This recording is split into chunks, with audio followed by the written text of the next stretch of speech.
Des premiers résultats concrets quand il y a eu de l'organisation, quand des filières se sont organisées. Donc on le voit, il y a des producteurs de lait qui ont réussi parce qu'ils ont fait des organisations de producteurs, ils ont utilisé ce que donne la loi à avoir des résultats. On a eu des résultats parce qu'on s'est battu, qu'on a investi dans d'autres filières, on en a à l'export. Il y a d'autres endroits où ça reste très dur parce que la filière n'a pas su s'organiser, que les moyens n'ont pas été encore mis en œuvre. Il y a encore un peu d'impatience. Il y a de l'impatience, mais il y a aussi maintenant... Moi j'ai lancé les états généraux de l'alimentation, ils se sont conclus, il y a une loi qui a été prise, le Parlement a fait un gros travail, le gouvernement a pris les décisions sur la base de ce travail, y compris d'ailleurs avec l'ordonnance sur le seuil de revente à perte, on a contrôlé les négociations commerciales. Maintenant les filières doivent aussi faire les choses, c'est pas le gouvernement ne peut pas tout faire. Mais et donc c'est aussi... Qui sont confrontés à ce quotidien m'entendent, est-ce qu'ils entendent si vous voulez, il y a des gens qui sont en situation de grande détresse aujourd'hui dans le pays. Et ça dure, et c'est quelque chose qui nous émeut tous, et j'en ai parlé ce matin, c'est pour ça qu'il faut lutter collectivement contre ces attaques incessantes contre l'agriculture.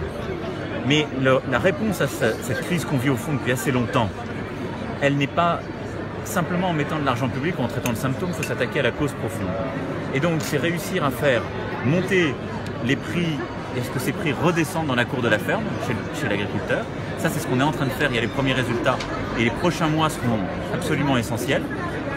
Deuxièmement, c'est de réussir partout à monter en valeur, à diversifier, à aller vers le bio, à aller vers le circuit court, à aller vers les AOC, les AOP, à exporter sur les bons marchés, à différencier pour réussir à monter en valeur et à attirer tout le monde. Et ça, c'est ce qu'on va faire dans les prochaines années, qu'on a commencé. Il y a des endroits qui vont très vite.